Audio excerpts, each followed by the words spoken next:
4장 1절. 정말로 형제들아 우리가 주 예수 안에서 너희에게 구하고 권면하노니 너희가 마땅히 어떻게 행하며 하나님께 기쁘시게 할 것을 우리에게 받았으니 곧 너희 행하는 바라. 더욱 많이 힘쓰라. 우리가 주 예수로 말미암아 너희에게 무슨 명령으로 준 것을 너희가 아느니라. 하나님의 뜻은 이것이니 너희의 거룩함이니라. 그리고 뒤로 넘어가셔서 4장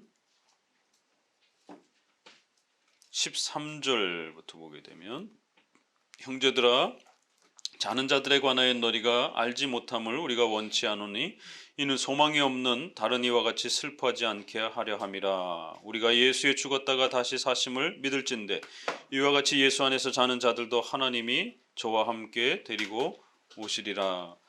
우리가 주의 말씀으로 너희에게 이것을 말하노니 주 강림하실 때까지 우리 살아남아 있는 자도 자는 자보다 결단코 앞서지 못하리라. 5장을 보면, 형제들아 때와 시기에 관하여는 너희에게 쓸 것이 없음은 주의 날이 밤에 도적같이 이룰 줄을 너희 자신이 자세히 알미라. 이게 다 종말과 관련된 이러한 그 가르침이고, 이 종말의 이러한 가르침 아래에서 교회가 극심한 혼란의 어려움의 고통과 또 혼란을 겪을 수 있다라고 경고합니다. 그럴 때 성도들은 이러한 때가 가까울수록 더더욱 경건함 속에서 신앙생활을 잘 유지해 가야 된다라고 이렇게 당부합니다. 깨어 근신하고 경건생활에 흐트러지지 말고 8절, 우리는 낮에 속하였으니 근신하여 믿음과 사랑의 흉배를 붙이고 구원의 소망의 투구를 쓰라. 에베소서에 있는 것처럼 의의 흉배를 쓰고 이런 여러 가지 믿음의 또 도구들을 잘 사용하면서 그렇게 신앙생활을 잘 유지해 가야 된다라고 말합니다. 어렵고 때가 마지막 때가 갈수록 더 이런 많은 미혹하는 손길과 또 이단들도 창궐하고 또 사회적으로도 어려움들을 겪고 이런 많은 혼란들이 올수록 더더욱 경건에 흐트러지지 않도록 잘 유지해야 된다는 거예요. 그러면 개인적인 그러한 경건도 중요하지만 더더욱 12절 이후부터는 교회적인 유형교회에 하나님이 세워주신 질서와 은혜의 수단이라고 하는 말씀, 성례, 기도라고 하는 이런 또 은혜적 수단들을 유형교회적 질서 아래에서 성도들은 교회와 함께 또 목회자와 함께 그 경건 생활들을 잘 세워가야 된다는 거예요. 12절부터는 좀 같이 읽어봅시다. 형제들아 우리가 너희에게 구하노니 너희 가운데서 수고하고 주 안에서 너희를 다스리며 권하는 자들을 너희가 알고 저희의 역사로 말미암아 사랑 안에서 가장 귀히 여기며 너희끼리 화목하라. 하나님이 세워주신 유형교회 안에 세워준 교회의 또 목회자들, 지도자들과 좋은 관계를 유지하면서 그렇게 또 신앙생활을 유지해가라고 그렇게 권면합니다. 유형교회는 올바른 교회로서 세워지게 되면 우리 성도들을 지켜내는 아주 소중한 울타리가 된다는 거예요. 그래서 너희를 가운데서 수고하고 주 안에서 너희를 다스리며 권하는 자들. 그래서 교회의 이 지도자들은, 목회자는 말씀을 가르치기도 하고 또 징계, 다스리기도 하고 또 너희 가운데 수고하는 또 그러한 성도들의 어려움과 아픔들을 함께 눈물 흘리고 함께 그들의 삶을 돕고 살피는, 그래서 이게 선지자직, 제사장직, 왕직을 예수 그리스도께서 회중교회는 개인과 직접 소통한다고 그러고 우리는 교회의 당회에다가 하나님께서 예수님이 그걸 맡기고 간접적으로 통치한다라고 장로교회는 그렇게 고백하는 겁니다. 신비주의는 그 예수님이 직접 자기 개인에게 통치하면서 자기 자신 스스로가 그리스도의 그러한 직접적 통치를 받으면서 그때그때마다 자기 스스로 판단한다 이렇게 말하지만, 우리 장로교회는 그러한 선지자직, 제사장직, 왕직을 교회 질서를 세우고 그 교회의 당회에다 위탁하고 특별히 목회자는 이 3직을 대행하는 업무를 위임을 받았다라고 말합니다. 그래서 선지자직, 설교로서 가르치는 역할을 합니다. 그 다음에 제사장직, 성도들의 삶을 돌아보고 살피고 성도들의 삶을 섬기는 그러한 또 역할을 합니다. 또 왕직, 권징의 치리적인 행동들을 통해서 성도들의 죄에 대한 부분들을 또 훈련해가고 또 막아가는 이런 역할들을 합니다. 그 중에 권징의 부분들은 또 너무 힘들기 때문에 장로님이 치리장로로서 같이 협조하는 것이, 목회자가 모든 가정을 돌아보면서 각 가정의 어려움들을 살펴주고 들어봐주고 또 각각의 성도들의 어려움들을 섬겨주는 이런 행동들이 몸이 10개라도 모자르고 힘들기 때문에 반드시 또 교회의 집사들을 세워서 그런 구제의 사역과 이런 많은 일들을 또 함께 협조하는 것입니다. 그래서 오늘 본문에도 보니까 수고하기도 하고 다스리기도 하고 또 권하기도 한다. 이게 이제 여러분들이 강의 설교를 듣다 보면, 교리문답을 배우다 보면 성경을 자세히 읽는 훈련이 됩니다. 그렇게 습관이 되어집니다. 그러면 이제 이런 구절들이 이게 좀 다른 표현들이구나, 어떤 그런 좀 더 세밀한 의미들을 이렇게 우리에게 뭔가 더 풍성하게 가르쳐 내려고 하는 그러한 의미들이 담겨져 있다는 것을 조금만 읽어봐도 금방 캐치가 됩니다. 다르죠? 비슷하지만 그 역할의 성격들을 좀 더 세밀하게 구별하는 거예요. 그래서 수고하는 사역들을 하고 다스리는 사역도 하고 권하고 가르치는 이런 부분들을 사역하는, 특별히 당회 또 목회자 아주 소중하게 여기라는 거예요. 너희가 알고, 뭐 안다라는 게 나 목사님 알아 뭐 이런 정도 수준은 아니잖아요. 그렇죠? 안다라고 하는 것은 구약에서 뭐 이거는 워낙 많이들 나왔으니까 야다라라고 하는 구약의 이런 대표적인 히브리어 표현이라든가 신약의 또 이런 표현들도 그렇고 아주 친밀하게 이렇게 서로를 아주 깊이 삶을 나누는 그런 방식으로서의 이런 알물 또 많이들 이야기합니다.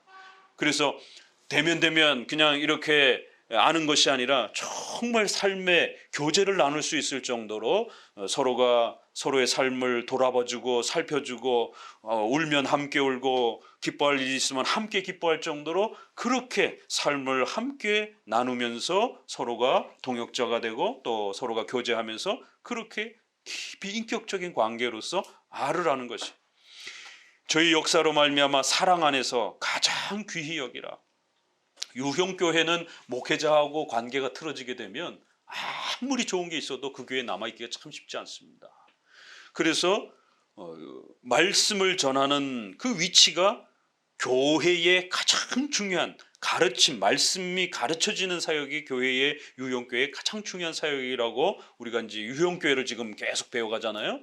그럴 때 프랑스 신조처럼 목사가 없이는 교회가 존재할 수 없다, 이러한 교회 제도는 신성한 것이 되어야 된다, 이런 표현들은 목사 그 개인을 떠받드는 게 아니라 하나님이 말씀을 주시고 그 말씀을 가르치고 배울 수 있는 그러한 은혜를 이야기하는 것이, 그래서 한 사람의 생애를 평생을 그렇게 직업을 뒤로 하고 오로지 성경만 연구하고 가르치는 삶에 그 모든 인생을 그렇게 헌신해서 성도들에게 하나님의 말씀의 풍성함들을 공급할 수 있도록, 그러니까 그런 면에서는 레이기 제도와 이런 레이의 이러한 제도와 의식적인 면은 차이가 있어도 내용적인 면들은 같은 의미가 있는 겁니다. 그래서 어느 한 지파는 평생에 종교적인 이러한 제사의식에 흐트러지지 않도록 모든 삶을 거기에다 바쳐야 되는, 그래서 레이인들은 일상적인 그러한 기업을 넓히는 이런 부분에 있어서 땅을, 토지를 부여받지도 못하고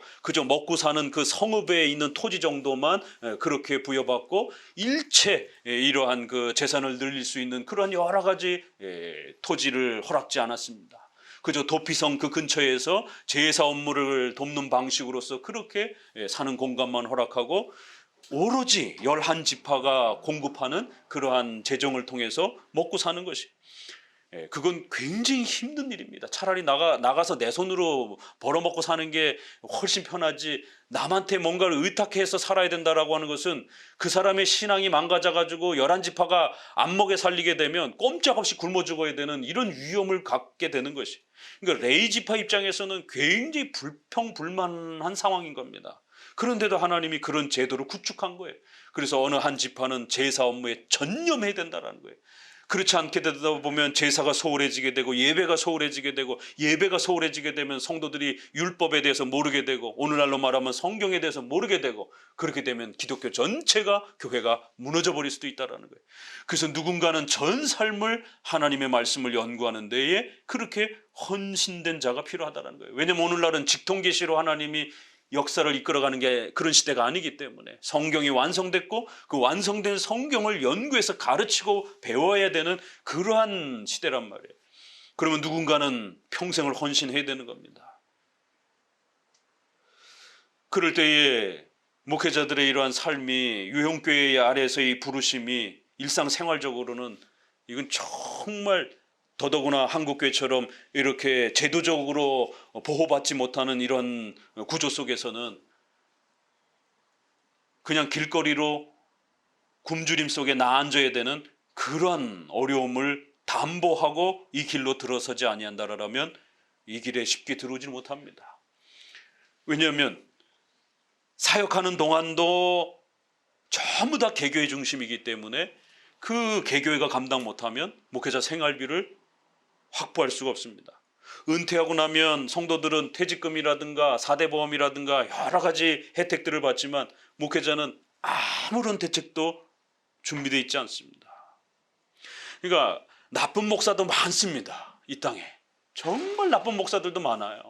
그렇지만 그렇다고 해서 좋은 목사들, 또 하나님이 세워주신 이런 교회의 신성한 질서라고 하는 당회와 또 헌신되어서 이렇게 평생을 말씀을 연구해서 전문가가 되어서 그 말씀을 배우는 이런 질서를 또 우리가 함부로 무시하면 안 된다는 거예요. 그러면 직장생활에 자녀들 키우고 이런 생활에 바쁘면서 언제 성경 연구해가지고 언제 그 성경의 풍성함들을 여러분의 것으로 삼을 수 있겠느냐 말이에요. 누군가는 선생님 역할을 해서 그 성경의 풍성함들을 배워내고 그리고 나서 성도들에게 도와줘야 된다는 거예요. 그래야 성도들은 일상생활을 하면서도 또 도움을 받아서 성경의 그 풍성함들을 먹고 마실 수 있는 겁니다. 그렇기 때문에 이런 유형교회의 질서가, 성도가 서로 협력하지 아니한다라면 이 유형교회에는 존재할 수가 없는 거예요. 유지 자체가 안 되는 거예요. 먼저는 지도자가, 목회자가 이 헌신된 길로 헌신되어서 가야만 하는 겁니다. 또 그렇게 가는 목회자를 또 성도들이 함께 보필하면서 섬기면서 그 유형교회를 지켜내야 되는 것이. 그러니까 지금은 우리가 육항에서 이 머리 역할을 하는, 교회에서 우두머리 역할을 하려고 하는 이러한 적 그리스도라고 표현할 정도로 이렇게 악한 목회자가 분명히 있다라는 거예요. 인류 역사 속에는 이단이 있기 때문에 분명히 악한 목회자가 있습니다. 그러나 그렇다고 해서 거기에 대한 반감 때문에 모든 목회자를 배제시켜버리고 모든 목회자를 필요 없는 것처럼 그렇게 해서 독립파나 회중파처럼 나 혼자 묵상하고 나 혼자 배워서 나 혼자 독서하고 나 혼자 유튜브나 이런 걸 통해 가지고 나 혼자 차라리 속편하게 신앙생활을 하겠다, 이것도 쉬운 일은 아니라는 겁니다. 그렇기 때문에 좋은 목회자를 하나님께서 5장에 있는 것처럼, 그럼에도 불구하고 이 땅에 항상 좋은 교회와 좋은 목회자는 끊임없이 하나님이 세워 가실 것이다라는 거예요.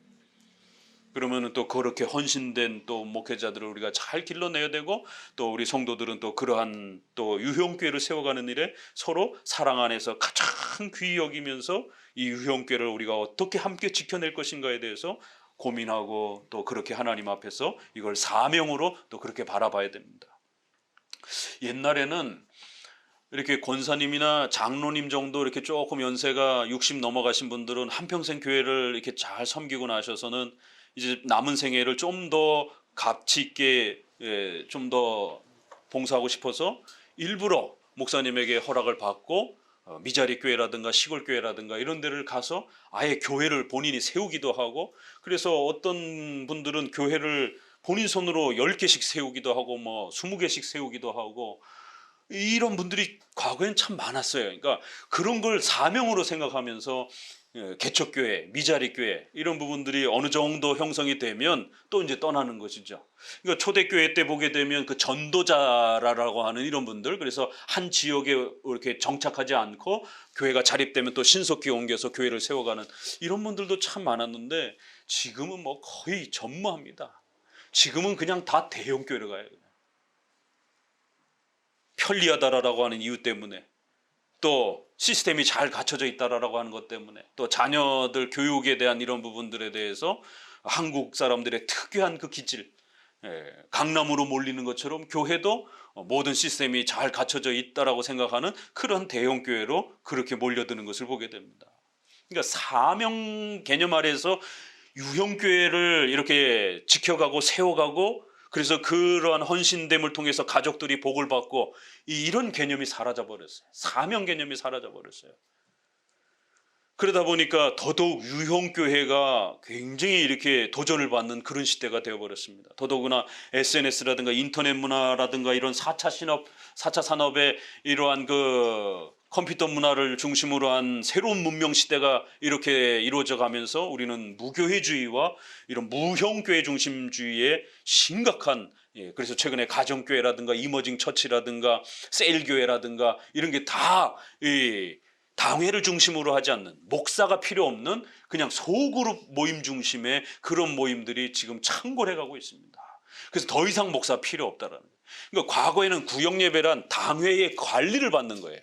그래서 당회에서 나눠야 될 거, 또 거기에서 함께 이야기했던 이 모든 부분들이 당회에 보고돼야 되고, 또 당회가 가르쳐야 될 것들을 분담을 해서 가르치는 것이지, 절대로 당회와 상관없이 목장이나 목자가 독단적으로 설교하고 독단적으로 케어하고 이런 게 아닙니다.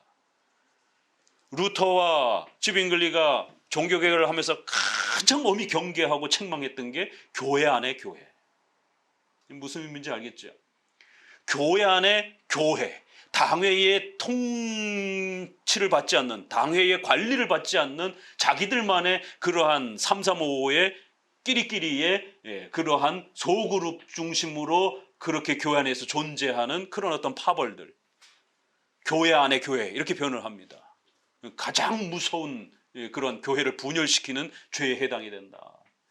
그러니까 담임 목사라는 개념을 잃어버렸고, 또 성도들도 등록 신자라는 개념을 잃어버렸고, 자신이 몸담고 있는 그 유형교회의 그 회원이라고 하는 하나님의 몸된 그리스도의 교회로서 각 유형교회의 그 세례 멤버요, 또 성찬 멤버라고 하는 이러한 공교회적 개념을 잃어버렸습니다. 그래서 자기 교인들하고는 안 친한데 SNS상의 친구들하고는 또 굉장히 가깝고 친하고, 뭔가 이 교회론이 다 망가졌어요. SNS의 친구들하고는 덜 친해도 자기 몸된 교회의 성도들하고는 정말, 이제 다음 장으로 넘어가겠지만, 성도의 교제를 어떻게 할 겁니까? 가족보다도 더 친한 것이 교회의 성도들입니다. 왜요? 가족들은 육신적인 혈육이지만 신앙 세계관이 다르기 때문에 그냥 하나의 혈육적 개념으로서는 존재하지만 서로가 삶의 가치관을 나눌 때는 말이 안 통합니다. 부모 자식 지간인데도, 부부 지간인데도. 그래서 사상과 마음과 생각이 일치되는 그러한 신앙 공동체의 성도들이 훨씬 더 친밀감과 그 영적인 교제와 교통들을 나누기 때문에 그리스도의 피로 맺어진 그러한 강력한 연합과 교제의 친근함들이 일어나는 것이. 오늘날은 이런 유형교회의 소중함들이 다 무너져가지고 결국 그 유형교회를 무너뜨리는 이러한, 알든 모르든 간에 엄청난 죄악들이 창궐합니다. 과거는 이제 한 장로님이, 목사님이 독단적으로 그 교회를 쥐락펴락하고, 또 돈 많은 이러한 또 집사님이라든가 이런 분들이 자기가 건물을 얻고 세우고 자기 인맥 주변에 몇 사람 이렇게 해서 그 교회에 담임 목회자를 청빙도 하고 내쫓기도 하고, 뭐 이런 식의, 과거에는 교회의 머리 역할을 하는 이러한 그 독단적인 이 교회의 이런 머리적 역할을 하는 이런 형태가 많았습니다. 그런데 이제 최근에는 인터넷 문화라든가 이런 소그룹 중심의 운동 때문에 파벌 중심으로 교회의 머리 역할을 하려고 하는, 그래서 교회 안에도 조금만 벌써 50명, 100명 넘어가게 되면 파벌이 형성이 되고, 어떤 한 영향력 있는 집사나 이런 사람들을 중심으로 해가지고 결국 입김을 발휘하고, 그런 파벌들끼리 서로 충돌을 하고, 그래서 장로라든가 안수집사 선거를 할 때는 거기에 금권 선거와 이런 세상 정치 선거처럼 아주 엄청난 폭력이 난무하고, 또 금권적인 이런 돈이라든가 이런 것들이 또 난무하는, 창피해서 어디다 말을 할 수 없을 정도로 참 부끄러운 일이지만, 합동총회 가스총이 이 나무하고 식칼이 등장을 하지를 않나. 그래서 총회장 뽑고 막 이러는데 반대파 선거하면서 식칼로 위협을 하고 가스총을 쏘고 막, 이건 정말 어디 양아치 같은 이런 정말 시장 바닥에서 이러한 아주 저급한 이런 일들이 목회자들과 장로들이 모인 총회에서 이런 기가 막힌 일들이 벌어지면서 자기 파벌에 있는 사람을 총회장으로 세우고 그 줄에 서지 못하면 이런 고위의 이러한 그 장자리에 앉지 못하는 이러한 결국 중세시대의 교권 싸움들이 벌써 한국 교회 안에 들어오기 시작한 겁니다. 이건 합동 측만만 아니라 한국에 있는 대부분의 이런 교단 중심의 감독교회 중심의 이러한 부분들이 창궐해 가고 있는 거예요. 그러다 보니까 개교회가 이래저래 그런 싸움 보기 싫어서 그냥 독립화로 그냥 단독으로 또 있는 거예요. 그러면 그런 문제가 없을 것 같아요? 단독으로 있으면 더 심각한 문제가 벌어집니다. 결국 그 교회 목회자 혼자서 2단에 빠지든 3단에 빠지든 자기 마음대로 교회를 망가뜨리고, 또 거기에 장로님이 힘을 갖고 있다라는 목사 다 자기 마음에 안 든다고 쫓아내버리고 자기 마음에 드는 목사 들 때까지. 그래서 어떤 교회는 지금 4년 5년 가까이 교회가 분열되면서 헤어졌는데 아직도 담임 목사를 못 세우고 있어요. 저도 가서 이렇게 설교를 한번 해주고 온 그런 교회이기도 한데, 얼마 전에 여쭤봤더니만 또 최근에 간 목사님도 나가시고, 도대체 뭐가 마음에 안 들어서 목사님을 못 세우느냐 도대체. 뭐 사도 바울을 불러다가 세우려고 그러냐, 칼빈을 불러다가 세우려고 그러냐 도대체. 그 정도 뭐 저거 하면 충분히 배운 분이고 실력 있는 분이고, 그런데 도대체 왜 뭐가 그렇게 조금 달라가지고 그렇게 서로 합치를 못하느냐 도대체. 개혁신앙을 표방하는 분들은 90%가 같아도 이 10%가 서로 같지 않다고 해서 그 10% 가지고 서로 논쟁하고 싸우다가 결국에는 담임 목사도 청빙 못하고 성도들끼리도 싸우고, 그래서 또 찢어지는, 너무 똑똑하고 너무 잘나가지고 결국에는 합치를 못하는 이 심각한 이 개혁파 신앙을 하시는 분들은 이 하이퍼적인 율법주의적인 이 경향성에 대해서 정말 뼈를 깎는 이러한 그 자제력을 가지셔야 됩니다. 왜요? 교리를 가르치면서 옳고 그름을 분별하는 훈련을 부지런히 시키다 보니까 옳고 그름이 눈에 보이기 시작하는 거예요. 그래서 그거는 훌륭한 건데 아직 성숙함으로 배운 상태가 아니다 보니까, 운전면허증 따면 저도 그랬지만 막 운전하고 싶어서 막 아주 막 그런 것처럼, 그래갖고 교회 차를 몰래 끌고 나가다 세차한다고 목사님한테 허락받고 차 끌고 가가지고 세차장을 빙 돌아가지고 한 바퀴 돌아서 가려고 겨울철에 끌고 나왔다가 미끄러져갖고 차가 천국을 일찍 갈 뻔했어요. 막 이 면허증 땄을 땐 다 그렇잖아요. 막 어떻게든지 차를 몰아보고 싶은 막, 그러니까 그런 것처럼 이 교리를 배우고 나면 세상이 달라 보입니다. 막 목회자의 설교가 과거에 세상에 그렇게 막 은혜스럽게 들었던 그런 설교가, 야 이거 다 거짓말이, 쓸데없는 말들이고 잘못된 말들이 거기에 수두룩하고 이게 보이기 시작하는 거예요.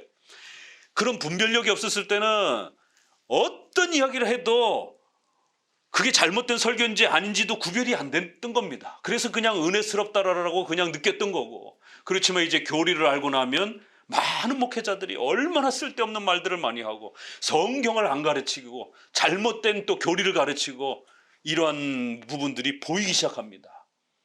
그럴 때 그거를 잘 성숙시켜야 되는데, 벼가 익으면 익을수록 머리를 숙이고 겸손해지고 또 이렇게 포용할 줄도 알고 옳고 그름을 분별하는 것도 중요하지만, 또 같은 또 성도와 같은 교회와 또 같은 신앙을 가고 있는 사람은 조금 부족해도 품을 줄 아는데, 왜요? 나도 눈을 뜨던 까막눈 것 같은 시절이 있었고, 그럴 때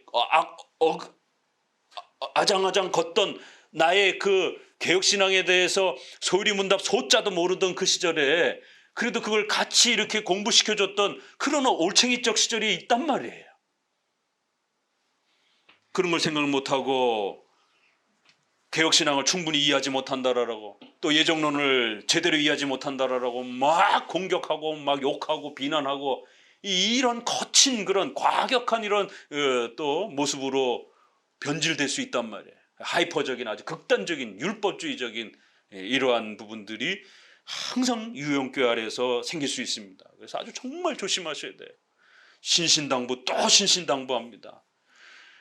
유형교회가 깨지는 데 있어서는 무지함 때문에도 깨지지만 어설픈 그런 교만함 때문에도 지식 자랑하다가 또 깨진다라는 거예요. 이래나 저래나 유형교회가 깨지면 하나님 앞에 그 교회가 깨진 벌을 받는 건 똑같이 벌을 받습니다. 그래서 우리 개인의 부족함 때문에도 또 문화적인 이러한 부분에서 이제 사람들이 만나고 옛날처럼 공장에서 이런 공장 산업이라든가 이런 시대가 지나가면서 이제 만나지 않고도 사람이 교제할 수 있는 벌써 이런 시대가 됐습니다. 그러니까 우리가 지금 전도도 과거처럼 뻥튀기 들고 여기도 가끔씩 이제 이렇게 하는데요. 이 1년 못 갑니다.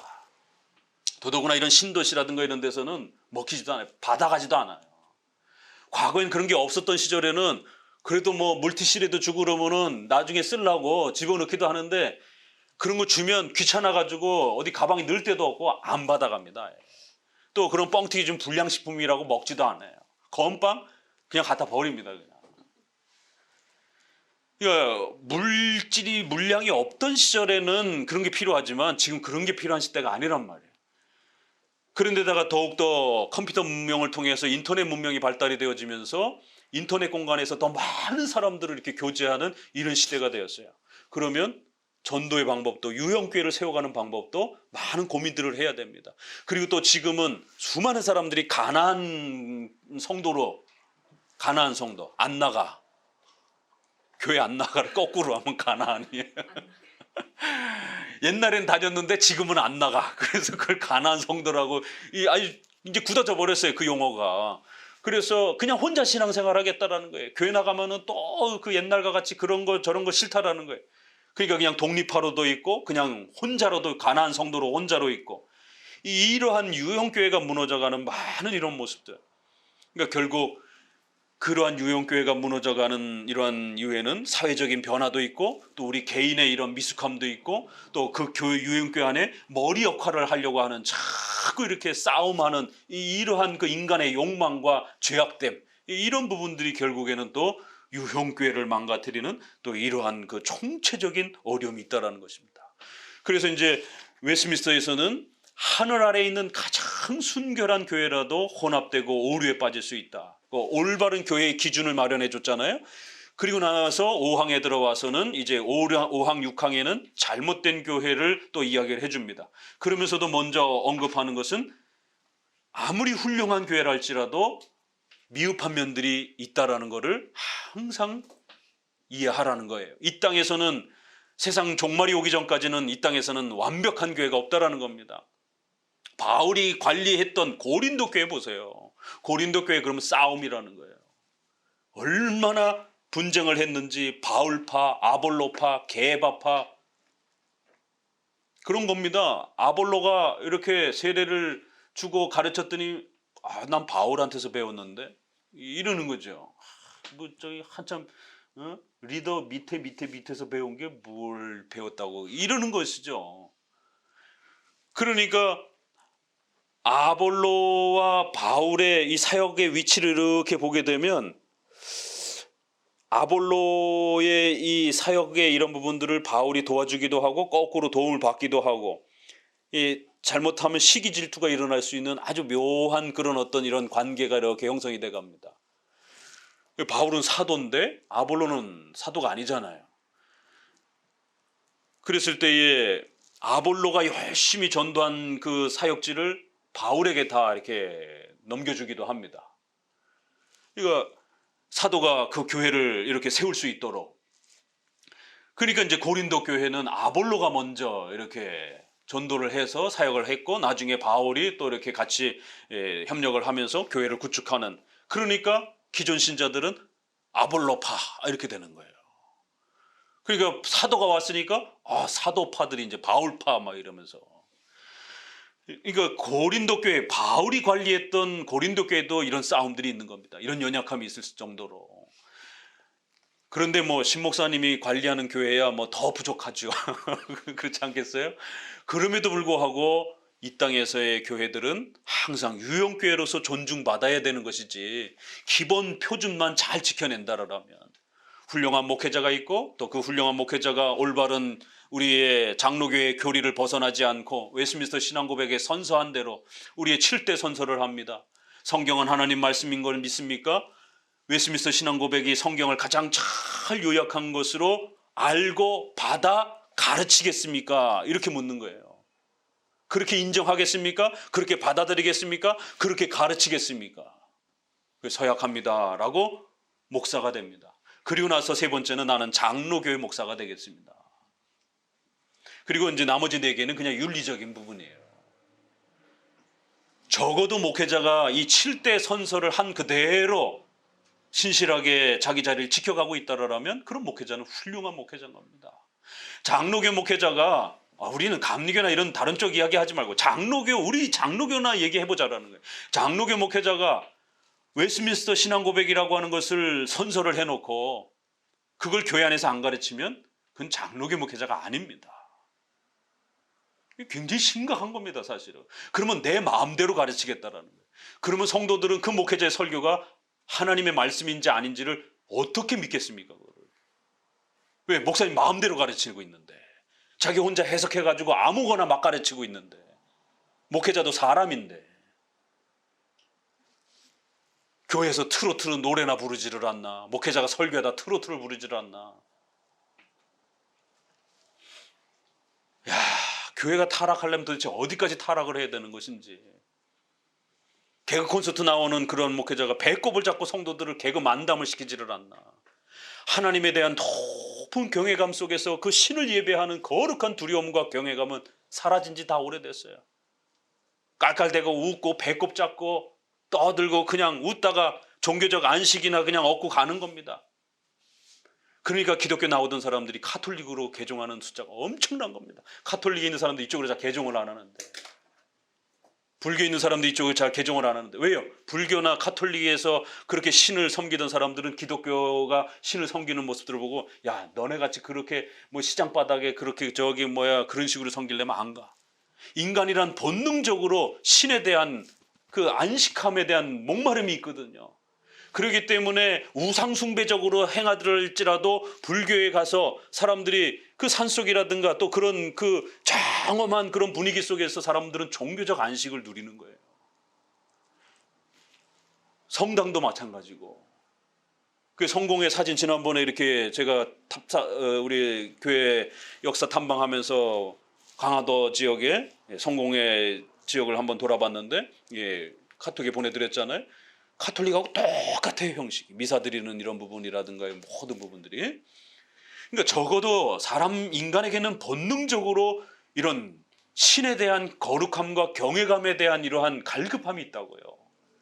그래서 인간은 본능적으로 어른들한테도 그렇고 국가에도 그렇고 이렇게 하나의 예를 갖추잖아요. 왜 우리가 결혼식장 가는데, 장례식장 가는데, 국가의 어떤 행사에 갈 때 이렇게 예를 갖춰서, 그거는 서양이나 동양이나 할 것 없이 모든 인간 삶 속에서 어떤 예를 갖추고 싶어하는 이런 인간의 본능적인, 그래서 그 예를 갖췄을 때에 예를 갖추는 사람도 그렇고 그걸 받는 사람도 그렇고 굉장한 그러한 그 서로에 대한 존중감을 서로 받는, 우린 짐승이 아니기 때문에. 하물며 신에게 나아갈 때 무슨 동네 시장 바닥 가는 것처럼 그렇게 막 교회가 요란스럽고 정신없고 그냥 막 난리를 치고 막 그 비트가 막 깨어지듯이 막 머리가 깨지듯이 그렇게 막 신디사이저부터 시작해서 드럼에다가 막 온갖 정신을 없게 빼놓고 막, 인간은 감성이 있기 때문에 막 흥분되니까 뭔가 은혜가 된 것처럼 이렇게 그 잠시는 그렇지만 문 밖에 나가자마자 허함이 그냥 확 찾아온단 말이에요. 그러니까 그런 정도의 수준보다는 오히려 카톨릭이나 불교에 가서 사람들이 더 큰 종교적 만족을 누리는 거예요. 왜요? 그래도 거기는 엄숙한 이러한 종교적 안식들이 있거든요. 그러니까 우리 장로교는 비록 카톨릭의 그러한 교리와 이런 부분들은 엄밀하게 그런 부분들은 개혁했다 할지라도 그 신에 대한 엄숙함과 장엄한 분위기는 하나도 안 바꿨습니다. 그래서 교회 안에서 와서 교회가 시끄럽다든가 교회가 막 요란스럽다든가 이런 부분들을 철저하게 배제했습니다. 엄숙한 분위기 속에서 오죽하면은 우리가 비록 제단 개념의 이러한 미사는 없애버렸지만 하나님의 말씀을 경외하고 그 말씀 앞에 두려움을 가지라라고 천장에다가 이 벽에다가 설교단을 만들었습니다. 이거 하고 왜 높은지를, 그러니까 이게 교회를 꾸미는 것 안에 그 신학이 들어갑니다. 그래서 성공회도 그 모습을 보게 되면 그 좀 자세히 보세요. 그 여러 가지 지역마다 카페에다 올려놨으니까 그 모습이 신학이에요, 곧. 그래서 우리는 적어도 그런 식으로 성도와 사제를 구별하는, 그래서 여기 아예 가림막도 있어요, 못 오게 성도들이. 왜? 이건 교권의 신분을 나타내기 때문에. 그렇지만 우리는 그 정도는 아니에요. 올 수 있도록 가림막은 없었어요. 그러나 이 설교의 자리가 소중하다라는 건 가르치기 위해서 단을 높였습니다. 안 보여갖고 높인 게 아니에요. 그런 실용적인 목적도 있지만 적어도 하나님의 말씀에 대한 경외와 두려움을 가지라라고 단을 높이는 겁니다. 이게 저희는 공간이 협소해가지고 요만큼밖에 못 높였는데 한 이만큼은 좀 높여놔야 돼요. 종교교육 시대 때는 벽에 달려 있어요. 그래서 문을 잠그고 반드시 그 설교단에 아무나 못 들어가도록. 그래서 들어갈 때는 문을 당회가 장로님이 관리하시는 분이 열어놓고 그러면 목사님이 올라가는 거예요. 계단을 타서 벽으로 해서 천정에서 뚫어져 있는 높은 이 천정에 달려 있는 설교단에서, 그 제네바 칼빈이 목회했던 그 지금은 이제 인터넷 사진도 많잖아요. 다 천정에 달려 있습니다. 어디 하나님의 말씀이 선포되어지는데 그거를 같은 수준에서 쳐다보느냐고. 하나님의 말씀을 경외하면서 들으라는 거예요. 그래서 우리가 예배 시간 순서가 사도신경 끝나고 사도신경이 시작이 되게 되면 전부 다 일어납니다. 지금 이제 우리가 협소하고 공간이 좁으니까 안 일어나는 일어나는 부분을 제가 이제 삭제를 했는데 일반적으로는 일어나잖아요. 그렇죠? 왜 일어나는지는 모르는 거예요. 그게 청교도들의 습관이에요. 이제 하나님을 예배하겠습니다. 모두 일어나서서 일어나는 것을 예를 갖춘다라고 이 생각, 그 예를 갖추는 서양식 예절이에요. 우리식 대로는 어떻게 해야 돼요? 다 무릎 꿇어야 돼요. 옆에 나와가지고 예배가 시작이 되겠습니다라고 부름을 하게 되면 전부 다 무릎을 동양식으로 하면 무릎을 꿇고 하나님 이제부터 우리 예배를 받아 주시옵소서. 두려움을 갖고 신에게 우리 자신을 그렇게 자세를 갖추는 거예요. 그리고 이제 찬송과 설교가 시작이 되면 오래도록 무릎 서 있을 수는 없으니까 앉는 겁니다. 그리고 이제 마지막 축도를 할 때는 다시 또 일어서는 거예요. 그래서 축도할 때 일어서는 겁니다. 그러니까 적어도 예배 안에 그런 또 교회의 그런 그 예배당 안에 최소한의 신에 대한 그러한 의식을 간접적으로라도 교육시킬 수 있는 그러한 부분들을 그렇게 배치를 한 겁니다. 그러나 이제 성공회나 카톨릭은 이제 그런 걸 너무 과도하게 이제 끌고 간 것이죠. 그러니까 이런 부분들이 우리가 유형교회라고 하는 것이 얼마나 소중한 것인지에 대한 또 귀한 또 이러한 질서들인 것입니다. 그래서 나쁜 교회와 나쁜 목회자도 문제지만 그렇다고 해서 무교회나 무형교회 중심으로 이렇게 가서는 안 되고 반드시 올바르고 바른 그런 교회를 우리가 잘 구별해야 되고 또 좋은 훌륭한 목회자들을 길러내는데 또 온 힘을 기울여야 되고 또 그런 목회자가 선서한 대로 웨스트민스터 신앙고백에 입각해서 잘 가르치고 또 성례를 집례하고 예배를 집례하게 되면 거기에 하나님이 임재하시고 함께하시고 목회자가 떼어주는 것을 예수 그리스도께서 떼어주는 것처럼 그렇게 받아 먹는 겁니다. 왜? 목회자는 그 예수님이 맡기신 일을 대행하는 거기 때문에 말씀을 따라 참여하게 되면 예수님이 직접 주는 것처럼 그렇게 제자들이 받았던 것처럼 동일한 효과와 효력이 나타난다는 거예요. 그래서 우리가 앞에서 본 것처럼 그 교회에 목회자를 세우시고 규례를 주시고 그래서 비록 부족해 보여도 거기에 그리스도의 능력과 성령의 능력으로 효력 있게 하시겠다라고 하는 약속이 따라 붙는 겁니다. 오늘날은 점점 이런 유형교회에 대한 소중함들을 잃어가고 있는 안타까운 시절이 되어 있습니다. 그래서 특별히 우리 이제 성도들은 개혁파 신앙을 추구하는 성도들은 첫 번째는 사탄의 모임과 같은 정말 그런 나쁜 교회가 있다라는 거예요. 성도들의 등골을 빼먹는 정말 이런 악한 교회들이 있어요. 그런 겉으로는 어떤 교회는 교회가 아니라 사탄의 모임이다. 이게 얼마나 무서운 말입니까 이게. 그래서 그러한 이단과 또 이단 아닌 것 같은데도 실제적으로는 아주 심각한, 왜냐하면 모든 교단이 모든 이단을 다 파헤쳐낼 수는 없는 거니까. 그래서 아직 한국 교회 안에서 명시적으로 공포되지 않은 그런 또 이상한 교회들도 많이 있단 말이에요. 그런 사탄의 모임과 같은 이런 부분들은 여러분 스스로도 그렇고 여러분의 지인들도 함부로 그런 데 빠져들지 못하도록 정말 주의하고 깨어서 분별해야 되는 거예요. 그러나 또 한쪽의 조심은 이미 이제 개혁교회에 몸담고 있는 성도들은 너무 싸우지 않도록 조심하셔야 됩니다. 성도들끼리 싸우지 않도록, 또 성도와 목사님이 싸우지 않도록 정말 조심하셔야 돼요. 여러분이 개혁신앙을 갈급하고 그 어려움 속에서 찾아왔습니다. 여기 있는 분들 다 마찬가지예요. 그 교회에서 상처받고 어려움을 받고 또 여러 가지 고통 속에서 정든 또 오랜 관계를 청산하고 이러면서 바른 신앙을 찾아서 이렇게 많은 아픔 속에서 그렇게 또 교회를 새롭게 자리 잡아갑니다. 근데 그 교회가 우리 기준에 입각하여 문제가 있다라면 반드시 떠나야 됩니다. 그건 저도 마찬가지. 저도 사람이기 때문에 이단에 빠진다든가 이런 기본 교리를 벗어난 그런 행동들을 한다든가 비상식적인 기본적 그런 행동들을 벗어나는 이런 사회적 상식의 규범을 벗어나는 그러한 지난번 말씀드렸던 것처럼 반국가적인 그러한 선동들, 또 폭력, 7계명, 성폭행, 성추행, 8계명, 재산 강탈, 이런 어떤 반사회적인 어떤 행동들이 하나라도 보이게 되면 그러한 교회는 절대로 있어서는 안 됩니다. 자신의 가족과 지인들 전부 다 망치게 됩니다. 종교란 어마어마한 힘이 있기 때문에 그렇게 만만하게 생각해서는 안 돼요. 멀리 도망가셔야 됩니다. 왜요? 신천지라든가 통일교라든가 이런 데서 사람들을 빠져나가도록 그냥 내버려 두지 않습니다. 335 철벽 방위를 하면서 못 빠져나가도록 그렇게 수많은 연결고리를 통해 가지고 계속 연락 오고 계속 또 회유하고, 그러다가 나중엔 오대양 사건 같은 이런 사건처럼 또 옛날에 그런 그 교주들 집단 자살이라든가 폭행으로 해서 사람을 죽이는 사건이라든가 이런 일들이 비일비재하게 일어나고 있습니다. 그렇기 때문에 그런 부분이 발견되면 신속히 도망가셔야 돼요. 사탄의 모임과 같은 그런 모임이 이 땅에 분명히 존재한다는 거예요. 목숨이 왔다 갔다 하는 겁니다. 여성도들은 성폭행을 당할 수 있는 이런 심각한 위기를 겪을 수 있는 것이에요. 그렇기 때문에 그런 사탄의 모임과 같은 이런 타락한 이런 부분들에 대해서는 반드시 떠나야 하고, 그러나 그럼에도 불구하고 건강한 이런 기준점을 잘 지키고 있는 교회에 있어서는 또 잘 안착하는 게 또 소중한 훈련이 됩니다.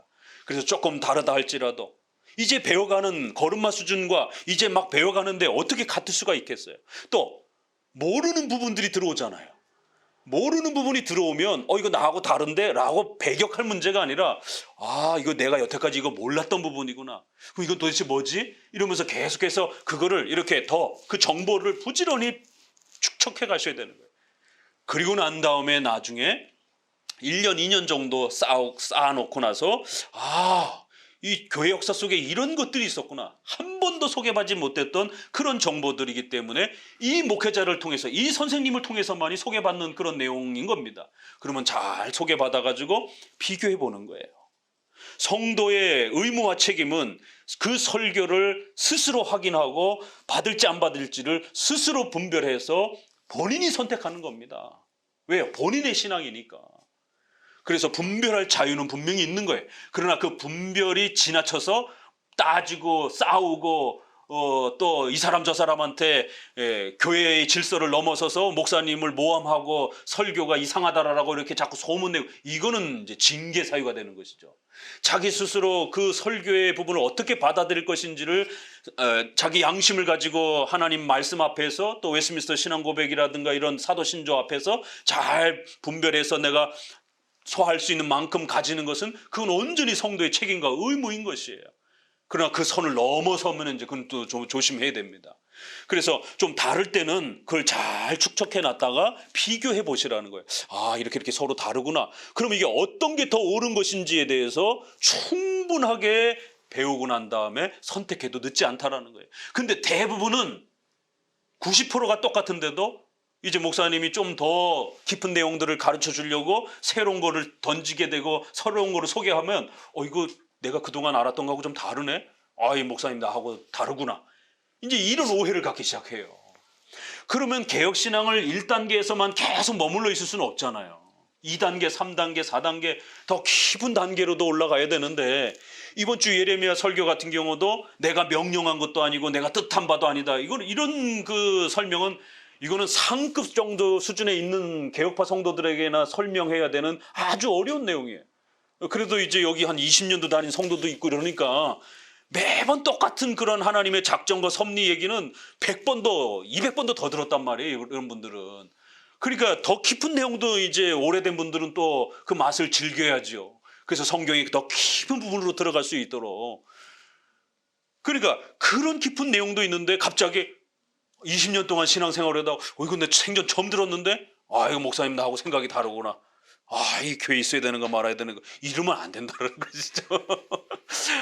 그러니까 목사님은 우리 개혁파 신앙 안에 있는 그 풍성함들을 성도들의 수준에 맞춰서 어린아이들에게는 젖을 먹이고 죽을 먹이고 또 중간 정도 있는 분들에게는 밥을 먹이고 히브리서에 있는 5장에 있는 말씀처럼 더 오래된 분들에게는 아주 딱딱한 거를 먹여서 그것도 소화해낼 수 있도록 예정론에서도 타락 전 예정, 타락 후 예정 이런 아주 그 깊은 내용들은 좀 오래되고 더 깊은 단계에 있는 분들한테 가르쳐야 될 내용이고 중간 단계 정도에서는 예정 예지와 예지 예정이라고 하는 예정을 앞에다 두냐 뒤에다 두느냐 이런 정도의 차이 때문에 장로교회와 알미니안주의가 갈려지는 이런 미묘한 차이는 구별해내야 된단 말이에요. 근데 이건 초신자들한테는 어려워요.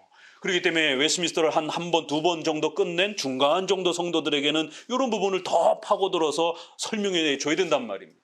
그러나 아주 낮은 단계에 있는 성도들한테는 하나님이 우리를 예정하셨다라고 하는 이 예정이라는 단어 가르치는데도 힘들단 말이에요. 근데 갑자기 어느 날 목사님이 예정 예지 이렇게 막 가르치고 이러니까 이건 뭐지 왜 예정을 이렇게 너무 세게 가르치나 이러면 이제 예정론을 구원론에서 가르쳐야 될 것인가 예정론을 신론에서 가르쳐야 될 것인가 이제 이런 논쟁들이 있잖아요. 우리 예정론 안에 들어가게 되면.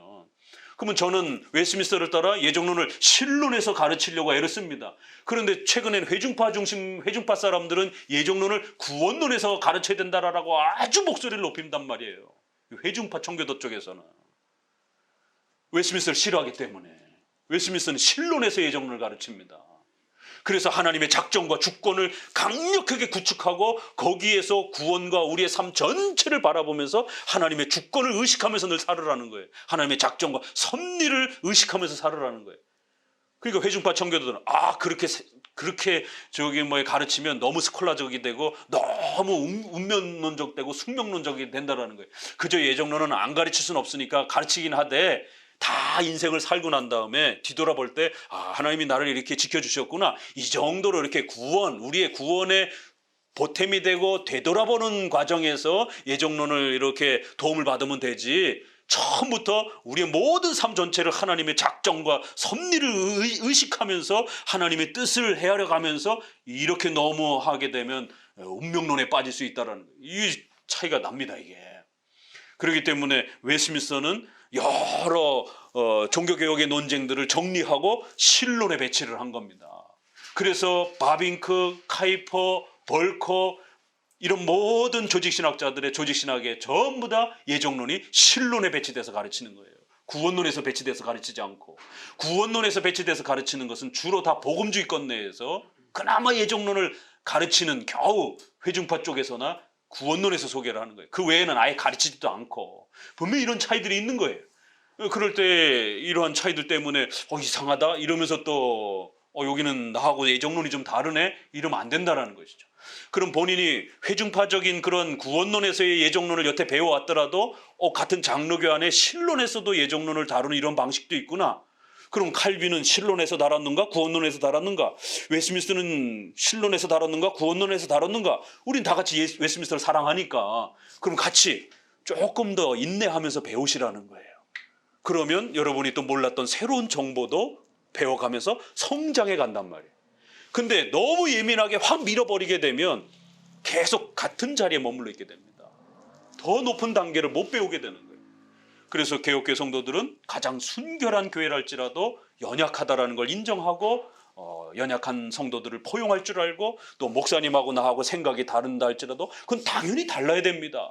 수준이 다른데 그럼 목사님이 성도하고 같은 수준으로 있다고 생각하면 어떻게 그런 목회자에게 배울 수 있어요? 나하고 똑같은 수준인데.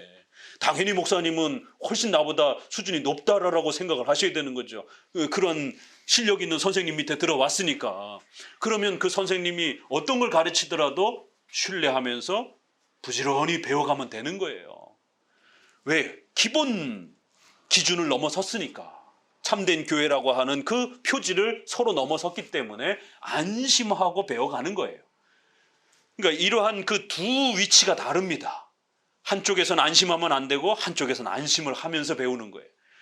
그래서 목회자가 이제 여러분의 삶 속에서 설교로도 이렇게 가르치지만 개별적으로 목사님이 신방을 하면서 우리 장로교에서는 신방이 굉장히 중요합니다. 그럼 신방 가가지고 뭘 하느냐? 그 성도의 가정의 개인적인 하나님의 섭리를 헤아려주고 그 섭리적인 하나님의 뜻을 함께 공감하고 가르치고 기도하는 거예요. 그건 설교는 전체적으로 전달이 되는 거기 때문에 각각 개인적으로 하나님이 우리 가정에 행하신 하나님의 뜻이 무엇인지는 그 신방을 통해서 좀 더 구체적으로 적용해내는 겁니다. 재정 문제, 자녀 교육 문제부터 시작해서 모든 일상의 문제들을 신방을 통해서 그래요. 요즘에는 어떻습니까? 좀 사업하는데 재정 상태가 괜찮습니까? 그럼 왜 재정 상태가 계속 답보 상태에 있는지. 그러면 주일 성수도 확인해 줘야 되고 헌금 생활도 살펴줘야 되고 또 특별한 어떤 십계명의 어떤 특별한 어떤 심각한 죄를 범했는지도 살펴줘야 되고 또 더 나아가서는 이 교회 오기 전에 과거에 범죄했던 그러한 혹시라도 심각한 그런 죄가 있는지 없는지도 살펴줘야 되고. 왜요? 교회는 공교회이기 때문에 이 교회 떠난다고 해서 될 문제가 아니라 그 교회를 떠나오면서 어떻게 그 교회를 떠나왔는지도 중요합니다. 나쁜 교회라면 사탄의 모임과 같은 그런 교회라면 신속히 떠나면서 또 이렇게 그 교회를 향하여 옳은 목소리를 내면서 떠나오는 것도 괜찮아요.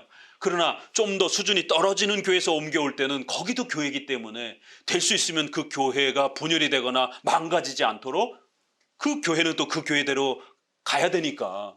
그러면 나는 서로가 달라서 나온다 할지라도 예의를 갖춰서 목회자에게도 인사하고 성도들에게도 좋은 관계 속에서 이렇게 나와야 되는 것이지 그 교회를 지적 밟고 이렇게 나왔다라면 이거 문제가 됩니다. 성도들은 왜 사업이 안 풀리는지, 왜 자녀 문제가 이렇게 계속 답보 상태에 있는지 이런 부분들을 목회자는 교리적으로, 교회법적, 질서적으로 또 일반 상식, 윤리적으로 충분히 들어봐주고 살펴주고 엑스레이로 쭉 진단을 하는 겁니다. 아, 그럼 이건 문제가 있구나. 그러면 이건 교리적으로 문제가 있습니다. 아, 이거 교회법적으로 문제가 있습니다. 이거 사과하셔야 됩니다. 속건제, 속죄제, 이 배상이 필요한 이거 죄를 저질렀습니다. 배상이 필요 없는 그런 죄면 그냥 하나님 앞에 잘못했습니다. 이제부터 잘하겠습니다. 이러면 돼요. 그러나 배상이 필요한 어떤 죄를 저질렀으면 반드시 사과해야 됩니다. 돈과 관련돼 있으면 반드시 갚아야 됩니다. 어떤 상대방의 어떤 재물을 손괴하거나 망가뜨리는 방식으로 문제가 되었다면 배상을 해야 되는 것이에요. 그러니까 이런 것처럼 그걸 살펴봐 주면서 개인적인 그런 가정의 이 문제들을 헤아려 줍니다. 그래서 웨스트민스터 정치모범에서는 초년 목회자에게 목회자 테스트와 시험을 보는 것 중에 하나가 뭐가 있느냐면 설교를 시키고 그 다음에 선배 목회자들이 앉아서 그럼 성도가 지금 질병에 걸려가지고 이런 상태에 있는데 그럼 당신은 어떻게 이거를 권면해 줄 겁니까? 대답해 보십시오. 이 섭리적 적용을 제대로 하는지 못하는지를 그 케이스 바이 케이스 바이대로 한 케이스들을 던져주고 당신이 신방 가서 그 성도에게 어떻게 진단하고 답을 어떻게 내릴 것인지 답변해 보라라고 1대1 그 멘트 시험을 보게 됩니다. 그래서 질병의 어떤 문제가 어떤 이유로 발생이 됐고 어떤 식으로 그거를 해결할 것인지에 대해서 제대로 진단을 하고 제대로 대처관을 마련하지 못하게 되면 그 당신 섭리를 잘못 적용한 겁니다. 그 성도 죽습니다.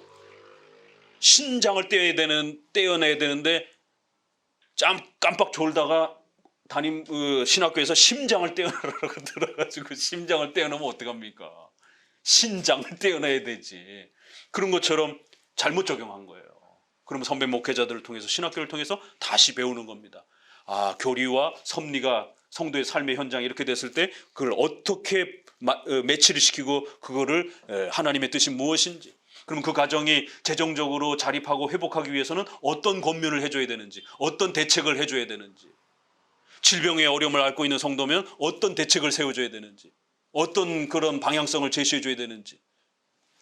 그러니까 이런 부분들이 개별적 섭리로서 그 성도에게 이렇게 소개를 하는 거예요. 그래서 웨스트민스터 1장으로 다시 돌아갑니다. 다시 돌아가면 1장 성경 해석에 1장 10항에 아주 독특한 표현이 있어요. Private Spirit이라고 하는, 이걸 번역하기가 굉장히 어려워요. 모든 회의, 모든 결정, 이런 모든 것을 최종적으로 결정하는 것은 오직 말씀이다 하는데, 그 앞에 뭐가 있느냐면 모든 회의, 설교, 그 다음에 Private Spirit, 사적인 어떤 영, 이렇게 돼 있어요. 개별적인 어떤 영, 뭐 이렇게 번역을 해야 되나? 스피릿 그러면 영혼, 영 이렇게 하잖아요. 이게 우리가 지난번에 설교 이럴 때 오라클이라는, 왜 설교를 오라클이라고 그랬을까? 이게 예언, 이런 단어거든요. 그래서 우리 종교개혁자들은 예언을 설교를 예언으로 이렇게도 해석합니다. 고린도서의 이 부분을. 그리고는 스위스 신앙고백서에처럼 그 설교가 신방을 통해서 개인적으로 전달이 될 때는 사적인 예언이다라고 얘기해요. 사적인 설교가 되는 거예요. 그래서 이 전체적인 배경을 모르는 분은 이 단어가 뭔지를 몰라요. 사적인 영을 검증할 때도 최종적으로 하나님 말씀입니다. 이걸 잘못 읽어내면 무슨 자기가 직통 계시 받아가지고 개인적인 어떤 그 영적 체험을 했을 때 그거를 마치 분별하는 것도 말씀이다, 이러면 신비주의 열어놓는 거가 돼버립니다. 웨스트민스터 1장 10항이 1장 1항에서는 그런 직통 계시 절대로 없다라고 분명히 선을 그었는데, 왜 갑자기 1장 10항에 가서 사적인 그런 어떤 영적 체험도 말씀으로 분별하라, 이런 뜻이 아니에요. 그 사적인 영은 목회자가 그렇게 성도에게 찾아가서 개인적인 예언을 해주는 겁니다. 그래서 찌빙글리도 목사님들의 모임을 예언회라고 그랬어요. 제네바의 칼빈 목사님은 목사회라고 이렇게 이름을 짓기도 했고, 찌빙글리는 예언회라고 아예 그렇게 그냥 이름을, 목사님들 공부 모임을 그렇게 짓기도 했습니다. 그래서 목사님의 설교는 반드시 예언적인, 그러니까 신비주의자들이 말하는 그런 예언이 아니라 하나님의 말씀을 성도들의 삶에 정확하게 그 뜻을 알려주는 것, 이걸 예언이라 이렇게 단어를 그렇게 같이 쓴 겁니다. 그렇게 해서 사적으로 담임 목사님이 그렇게 그 성도를 가장 잘 알잖아요. 그래서 함께 동거동락하면서 살아왔기 때문에 그 성도가 어느 정도 말씀을 배우고 익힌 것도 알고, 그 성도의 삶의 형편도 그 교회 담임 목사님이 가장 잘 아는 것이. 그래서 기도하면서 말씀을 가지고 그 성도의 개개인적 삶을 들여다봐주고 권면하는 겁니다. 그럴 때에 그 목사님의 사적인 예언과 권면을 그건 목사님 생각이고요, 이러시면 큰일 납니다. 그러면 죄와 관련해서는 회개할 수 있는 기회를 잃어버리는 거고, 또 여러분이 살아가는 데 있어서 개혁교 목회자는 의식주와 관련된 우리 성도들의 생활에 자립을 시키기 위해서 온갖 힘을 기울입니다. 그런데 그러한 권면들을 무시하게 되면 의식주와 관련된 이러한 하나님의 복들을 다 차단하게 돼요. 성도가 자립해서 삶에 있어서 건강하게 살아가야 그 교회가 건강해지는 것 아니겠습니까? 그렇기 때문에 목회자는 의식주와 관련된 부분에서 성도들이 건강하게 자립해 갈 수 있도록 부단히 권면해 주는 거예요. 우리는 기복주의는 아닙니다. 그럼에도 불구하고 성도들이 가난하게 살아가는 건 하나님의 뜻은 아니에요. 그럼 성도들이 어떻게 재정 자립을 할 것인지, 또 어떻게 결혼을 해서 빨리 가정을 이렇게 잘 꾸릴 수 있는지. 지금 큰아들하고 지금 이거 코로나 때문에 이 연애 결혼이 첫 번째 하는데 지금 아주 속이 타고 있어요. 지금 이게 코로나 창궐하면 이거 또 12월 10일 날짜는 이제 잡혔는데 후보자들은 거의 이제 차가지고, 이거 왜 합니까 이거 우리가? 아들도 지금 신경 쓰느냐고 가서 또 계약을 좋은 장소를 봐왔는데 요즘에 코로나 때문에 또 여러 가지 이유 때문에 또 장소가 안 된다고 또 연락이 와갖고 취소가 되고, 또 서울로 또 잠실이라든가 이런 데로 또 장소를 뒤지러 가야 되고, 이 시간이 상당히 많이 소요가 되더라고요. 저희도 직접 정말 처음 해보니까. 그렇지만 우리 교회 때문이 아니라 공교회 때문에 해야 되는 거예요. 개혁교회들이 전체적으로 다 작단 말이에요. 그러다 보니까 우리 교회 청년들도 안쓰럽고 불쌍하지만 다른 개혁교회 청년들도 이 신앙 하나 때문에 그 작고 미자리 교회에 가서 30이 넘고 40이 넘도록 사람이 없으니까 일단 만날 기회가 없잖아요. 그러니까 개혁교회들도 다 큰 교회로만 갑니다. 청년들이. 이게 실제 문제란 말이에요. 그래서 그걸 누군가는 도와줘야 되는 겁니다. 내 교회만 생각하면 안 됩니다. 그럼 개인주의가 돼버립니다. 예수 그리스도의 몸된 교회를 생각해야 되는 거예요. 이렇게 그 사명과 목적이 바르면 하나님이 의식주에 대해서 복을 주십니다. 왜 하나님 안 도와주시겠어요? 하나님의 교회를 세워가려고 하는데, 그리스도의 몸을 세워가려고 하는데, 근데 자기 교회만 그리스도의 교회처럼 생각하면 그 나쁜 목적인 것이죠. 우리 교회의 자립도 소중하지만 또 개혁교회가 함께 건강하게 서갈 수 있도록, 그렇기 때문에 성도들이 오고 가는 문제라든가 또 교회의 자립 문제라든가 청년들의 결혼 문제라든가 이런 부분들은 저도 신경을 써야 되지만 다른 교회 목사들도 함께 신경을 쓰면서 성도들이 개척교회에 와가지고 결혼 못했다 이러면 안 되잖아요. 그렇기 때문에 우리 교회에 대상자가 없으면 다른 데를 통해서라도 알아봐 줘야 되고, 또 우리 한국 문화는 보통 여자가 남자를 따라가는 것이 보편적인 문화잖아요. 왜? 다들 비슷비슷한데 이쪽에 와라 그럴 수도 없는 것이고, 서로 미안해서. 그러면 그냥 한국교회 문화를 따라서 남자 따라가는 것이 보통 그냥 이렇게 문화적 질서다 보니까, 그러면 또 자매가 있는 교회들은 참 그 교회 한두 사람 있는 것도 굉장히 어려운 건데 그 자매가 떠나가고 또 잃어버리게 되면은 그것도 굉장히 큰 어려움이란 말이에요. 그렇다고 해서 그 자매가 출산도 못할 정도로 40이 넘을 때까지 붙잡고 그렇게 그 개척교회 섬기라고, 이건 목회자 욕심입니다, 이거는. 그러니까 유형교회가 세워져 간다라고 하는 건 이런 총체적인 거를 함께 고민하는 거예요. 그저 내 교회, 나만 이런 게 아니라는 것이죠. 그래서 제가 아들한테, 아들아, 네가 성공하려면 이렇게 공교회가 서갈 수 있도록 네가 희생하고 헌신하고 시간 좀 내고 해라. 그러면 하나님이 너의 재정을 축복해 주실 것이고 너의 앞으로 하고자 하는 걸 하나님이 복 내려 주실 것이다. 그 시간에 11조를 내라. 그래가지고 공교회를 위해서, 선배들을 위해서 후배가 지금 희생하고 있는 겁니다. 잘들 준비해서 좋은 짝들을 만나서 결혼을 하도록 하시기 바랍니다. 이렇게 유형교회 하나 세워진다라고 하는 것은 이 땅에 부족해 보여도 서로가 함께 노력해서 그렇게 그리스도의 몸을 만들어가는 거예요. 그러니까 우리 개혁교회들은 너무 예민하거나 너무 이렇게 날이 서 있는 이런 부분들은 정말 조심하셔야 됩니다. 그러니까 개혁교회 성도들은 무서워요. 목사님이 볼 때에. 왜요? 너무 날들이 서 있어가지고. 그렇기 때문에 개혁교회 성도들은 그런 부분들을 이렇게 잘 머리를 수그리고 벼가 익을수록 머리를 수그리면서 겸손해지고 그 유형교회의 질서를 잘 사랑하고 존중하는, 사랑 안에서 가장 존귀히 여기라, 이런 말씀들이 정말 가슴 깊이 와닿도록 하나님이 세워주신 훌륭한 목회자를 평생에 가까이 하면서 그렇게 함께 살아갈 수 있는 이 복이라고 하는 건 보통의 복이 아닙니다. 그래서 배자는 돈을 얻는 것보다, 권세와 권력을 얻는 것보다 훌륭한 목회자와 함께 그 곁에서 평생토록 예배드리며 말씀을 배워가는 것이 더 큰 복이다, 이런 설명을 합니다. 또 기독교 강요에서 몇 번 읽어드렸죠. 칼빈의 기독교 강요 교회론에서 4권 9장 13항에서 우리는 아타나시우스, 바실, 키릴리스와 같은 진정한 교리의 옹호자들을 주께서 모든 시대와 모든 곳에 일으키는 것이 아님을 기억해야 한다. 또 교회론 4권 1장 1항에서 모든 경건한 자의 어머니인 진정한 교회, 우리는 이 교회와 연합되어 있어야 한다.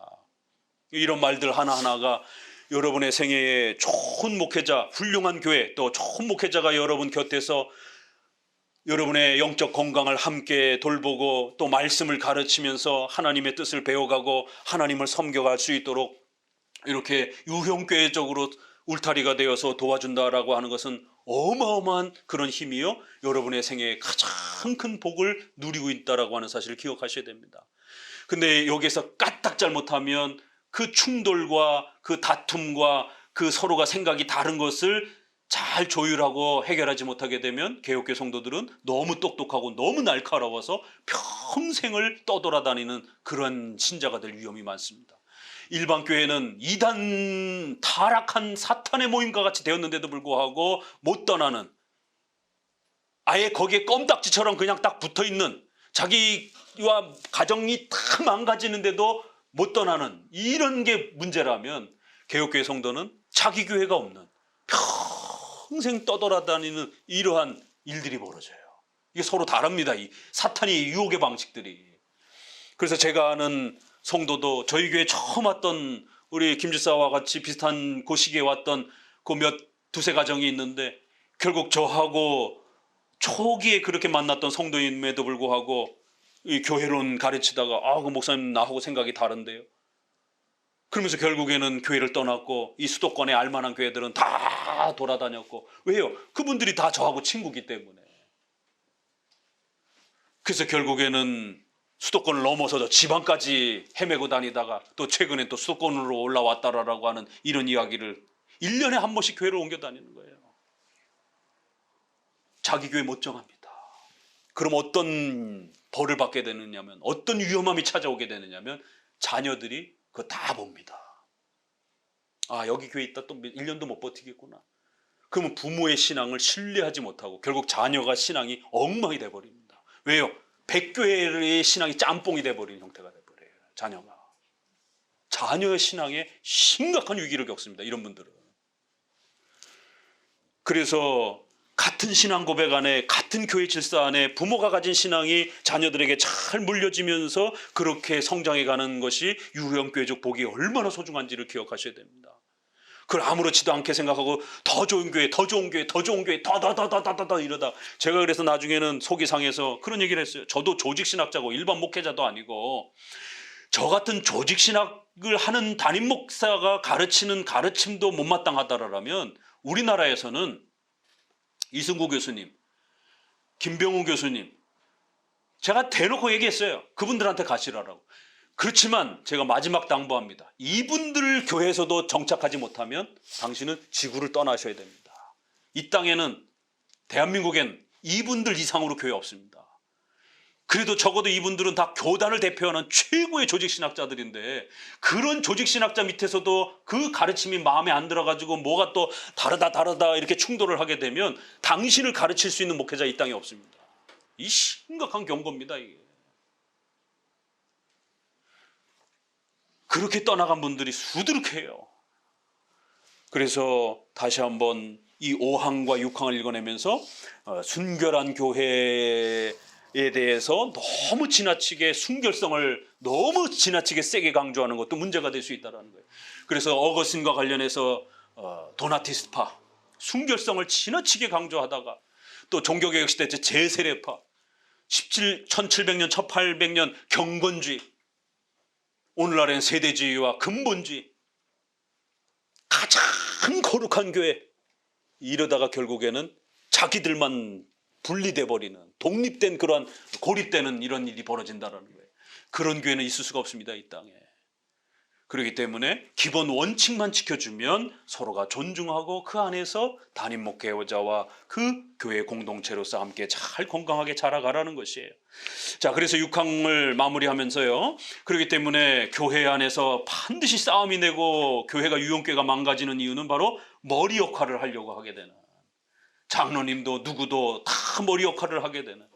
그래서 아론의 쌍난 지팡이를 왜 하나님께서 법궤에다가 같이 지성소 안에 두라라고 하겠습니까? 만나는 예수님을 영적 양식으로서 예수님을 가르쳐요. 십계명은 하나님의 뜻이잖아요. 이건 이해가 돼요. 근데 왜 아론의 쌍난 지팡이는 거기다 두냔 말이에요. 이 지성소는 하나님이 임재하는 대표성이 있는 곳인데, 아론의 쌍난 지팡이 뭐예요? 아론의 대제사장에 대한 지도권을 반발해갖고 싸우다가 수만 명이 죽어나갔어요. 왜 너만 제사장 하느냐라고. 레위 지파에서도 대들고, 또 나머지 지파에서 왜 너만 리더를 하냐라고. 다담과 아비람과 이렇게 다른 지파에서, 또 레위 지파에서도 또 누구는 뼈 빠지게 더러운 그런 똥이나 치고 짐승들 피나 닦고 있는데, 제사장은 돌아가면서 아론의 집안만 가장 거룩한 그 제사장 역할을 감당하고 최고의 존귀와 그런 그 대접을 받는 그런 제사장은 아론 가문만 하는 것이에요.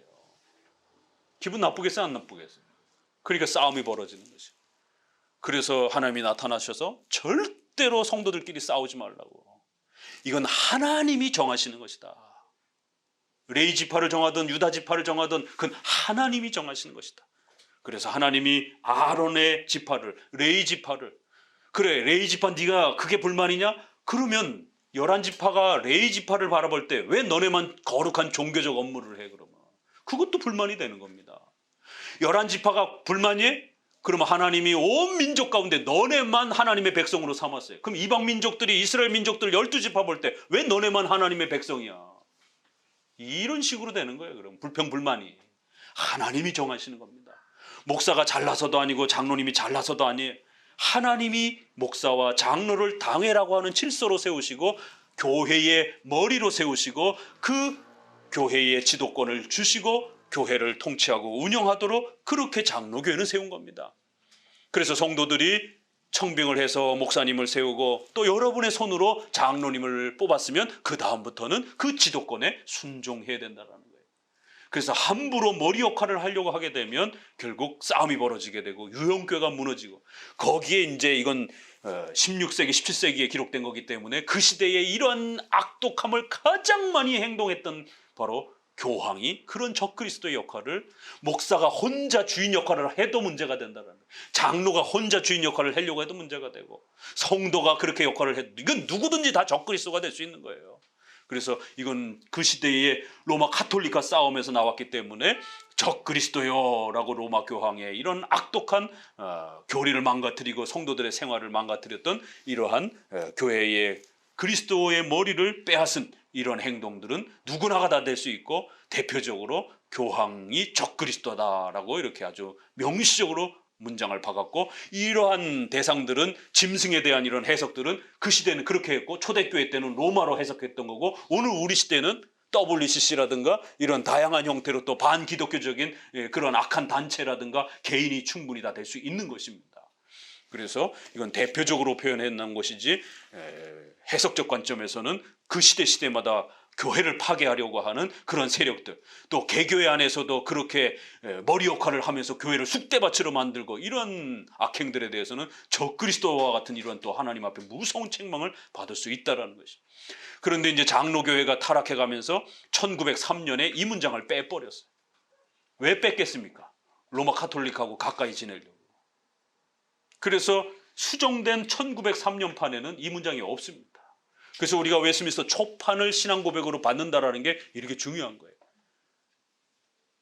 그래서 합동이나 저희나 이렇게 초판을 존중하는 이런 보수교단들은 여전히 이러한 초판에 대한 이런 부분들을 그대로 로마 교황은 적그리스도예요. 교리적으로. 그렇기 때문에 절대로 카톨릭하고 저희는 교제할 수가 없습니다. 왜? 카톨릭은 여전히 안 바뀌었어요. 더 망가졌어요. 제2차 바티칸, 1차 바티칸 회의를 거치면서 교황 무호설까지 선언해 버렸습니다. 과거에는 그래도 양심이 좀 있었는지 교황이 무호다라고 암암리에는 했지만 공적으로 선포하진 않았어요. 그러나 1차 바티칸 회의하면서 교황 무호설, 마리아 무죄설까지 선포를 해버렸습니다. 그래서 마리아와 관련해서 4개, 마리아가 죄가 없어요. 그러니까 마리아가 중보도 할 수가 있어요. 그래서 마리아는 죄가 없으려면 평생 동정녀로 살아야 돼. 평생 동정서. 그래서 마리아도 승천을 했어요. 마리아와 관련된 4개 교리가 마리아가 신이 돼버렸어요. 그래서 이게 1800년 이후에 결국 가톨릭이 더 타락하면서 여기까지 나갔습니다. 그래서 이제는 합동 측에서도 이제는 안 되겠다. 그래서 로마 가톨릭의 세례도 안 받기로 하고 로마 가톨릭을 이제 2교로 공적으로 선언하려고 계속 총회에서 지금 연구 검토 중에 지금 진행돼 가고 있는 것입니다. 이래서 우리가 잘못된 이러한 교회들을 잘 분별해내는 것도 중요하고 또 건강한 교회 안에서 그 건강한 교회를 여러분이 잘 몸담고 지켜내려고 한다라면 또 그렇게 지나친 싸움이라든가 이런 지나친 충돌을 또 어떻게 잘 피해가고 또 그런 부분들을 서로가 포용력 있게 또 잘 이겨내야 되는 것인가. 이 2가지가 결국 유형교회를 지켜내는 건강한 신앙생활을 하기 위해서 마지막으로 이제 당부해주는 웨스트민스터의 또 이러한 소중한 내용임을 또 잘 마음에 새기시기를 바랍니다.